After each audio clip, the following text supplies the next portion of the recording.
Mangosteen ചുവട്ടിലെ രാജകുമാരൻ. 1908 ജനുവരി 21 തിരുവിതാംകൂറിലെ വൈക്കം താലൂക്കിൽപ്പെട്ട തലയോലപ്പറമ്പ് ഗ്രാമത്തിൽ ജനിച്ചു.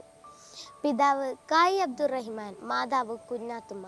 ഇവരുടെ 6 മക്കളിൽ മൂത്തയാളായിരുന്നു ബഷീർ. പ്രാഥമിക വിദ്യാഭ്യാസം തലയോലപ്പറമ്പിലെ മലയാളം പള്ളിക്കൂടത്തിലും ഇംഗ്ലീഷ് സ്കൂളിലുമായിരുന്നു.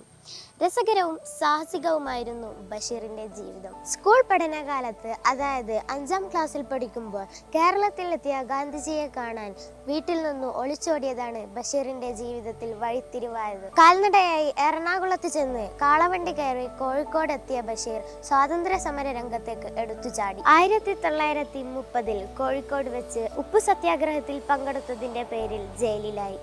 പിന്നീട് ഭഗത് സിംഗ് മാതൃകയിൽ തീവ്രവാദ സംഘമുണ്ടാക്കി. സംഘടനയുടെ മുഖപത്രമായ ഉജ്ജീവനത്തിലെഴുതിയ തീപ്പൊരിയാണ് ആദ്യകാല ലേഖനങ്ങൾ. പ്രഭ എന്ന തൂലികാനാമമാണ് അന്ന് അദ്ദേഹം സ്വീകരിച്ചിരുന്നത്. വർഷങ്ങളോളം ഇന്ത്യയാകെ സഞ്ചരിച്ചു. 9 വർഷത്തെ ഈ യാത്രയിൽ അദ്ദേഹത്തിന് പല ഭാഷകളും പഠിക്കുവാൻ സാധിച്ചു. ബഷീറിന്റെ ജീവിതം തന്നെയാണ് അദ്ദേഹത്തിന്റെ സാഹിത്യവും. പാത്തുമ്മയുടെ ആടും, മജീദും സുഹറയും, അങ്ങനെ മലയാളി മറക്കാത്ത എത്രയെത്ര കഥാപാത്രങ്ങൾ.